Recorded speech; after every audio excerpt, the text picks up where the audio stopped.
Hey, what's going on, guys? My name is Griffin, and I'm a filmmaker based out of Orange County, California. And today we're going to be talking about the Canon C70 and how to properly expose in Clog 2. So this video is going to be kind of a little bit quick and dirty. We're literally on our lunch break right now. We're on set. We're shooting today.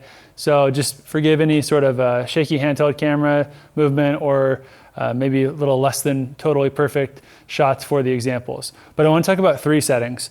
So there's not like one hard and fast rule for exposing the C70. What I would say is it really depends on what you're exposing. So what I'm going to do is I'm going to record. I've got a Ninja 5 here, so I'll record on camera. So come on this way. You guys will actually see my screen. It'll be an overlay. So here's my friend Jeff. You can just keep recording me and you guys will see the overlay of my friend Jeff here. So Jeff's helping us out. Jeff's working on set. He's a great producer, great camera operator himself. So right now we're going to expose for Jeff. So right now, what I would do first is I'm going to choose my iris. So let's say I want to open that up. I've got the speed booster on there. So this 24-70 goes all the way to f2.0. Great. So I expose that first.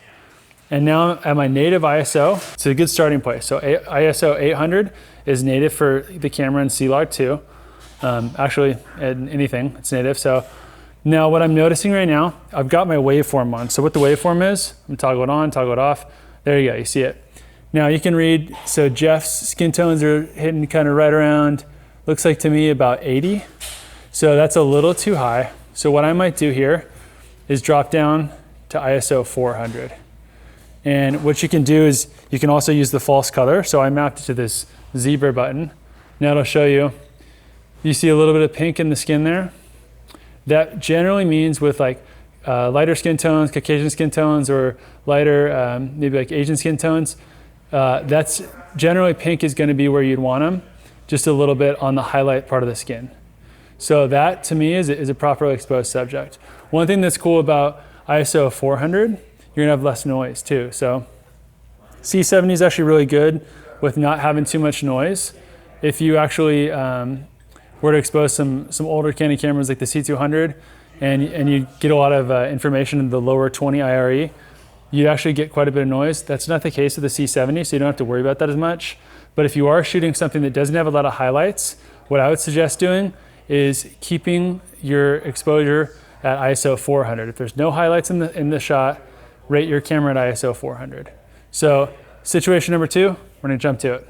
You guys all know Aaron. You guys remember his NSYNC dance moves from the last video. So Aaron, you mind hopping in right here? So just stand like on this mark. Okay. So you guys are seeing my screen. Again, this is super raw, guys. Forgive the craziness of the shots. What I would do, if this was my scene, first things first, we're gonna get the ND filters going. And I'm gonna ND down until those windows are looking good. That's where I'd want those windows. And then now, I don't know if we have a light on standby. Jeff, do you mind flying that light in? Could we do that? Awesome, cool. The team's helping out today. So what I wanna do first, if I'm looking at my waveform here, notice the top of those highlights there. So they're not clipping now. Whereas if I were to back the ND filters off, you can see they're totally clipping. That means the top of that green part, that means it's gone. That information's totally gone.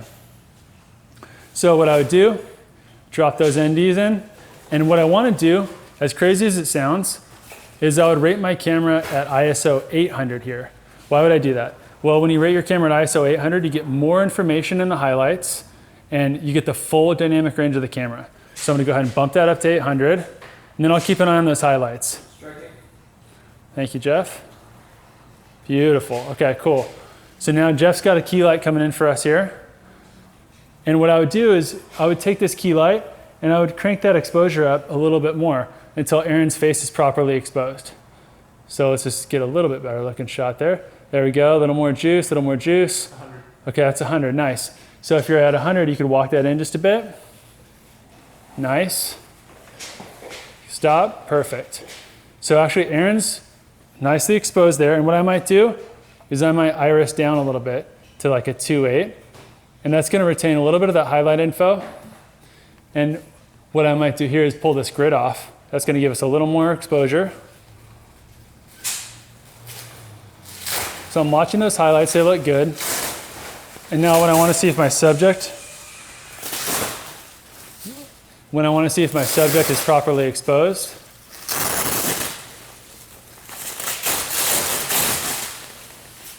goodness.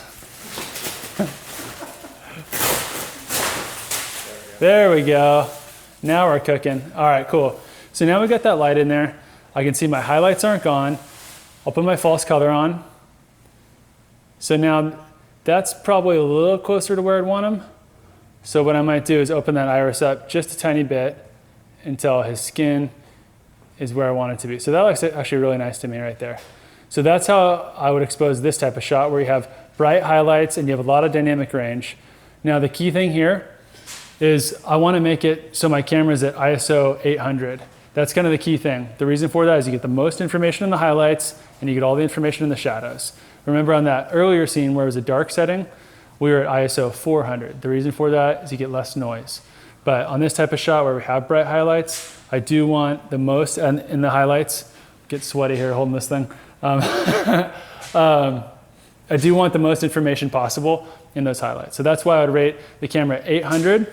And then if you got a crew or if you're lighting yourself, just bring your lights in to get proper exposure in your subject and protect those highlights from clipping.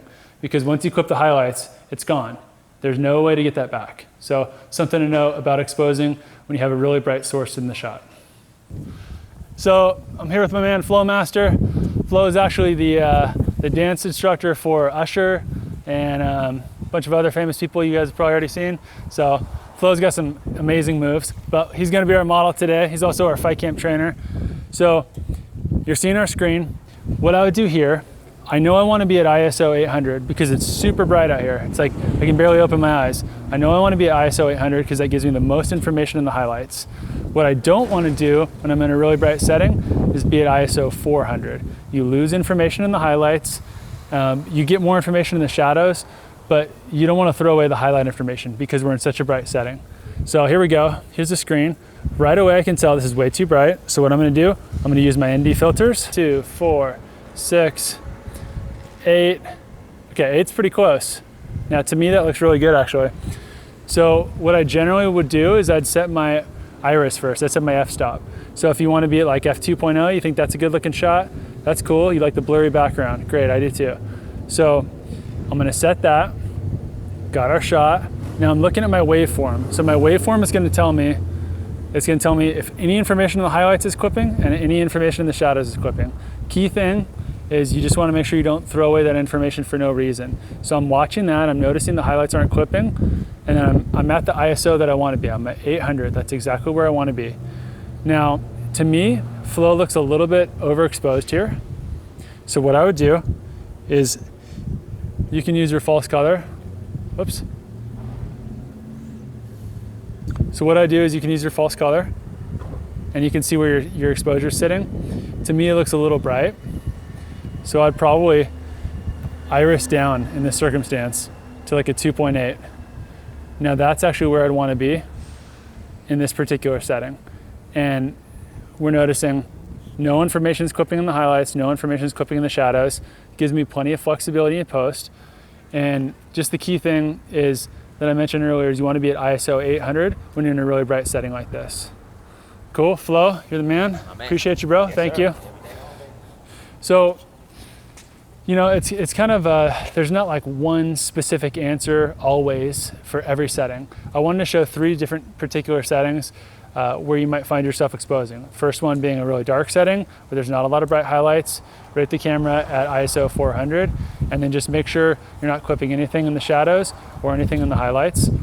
Setting number 2 is when you rate the camera for a high dynamic range scene where you maybe got a window in the shot, but you've got someone, a darker subject, maybe interior. What I would do in that setting is rate the camera at 800 to get the most dynamic range, and then light your subject to be at proper exposure, and just be mindful of the highlights to make sure you're not clipping your highlights. And then setting number 3 is when it's blasting sun out here, middle of the day kind of thing. The circumstance that we just showed, you'd rate the camera at 800.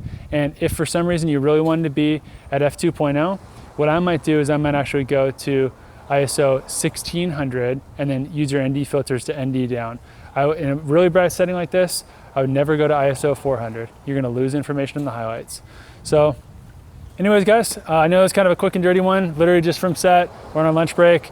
We gotta start up pretty soon, but hopefully you enjoyed this video today. Hopefully you found some value in it. And if you like this kind of content, consider hitting that subscribe button, and I'll see you in the next one. Take care.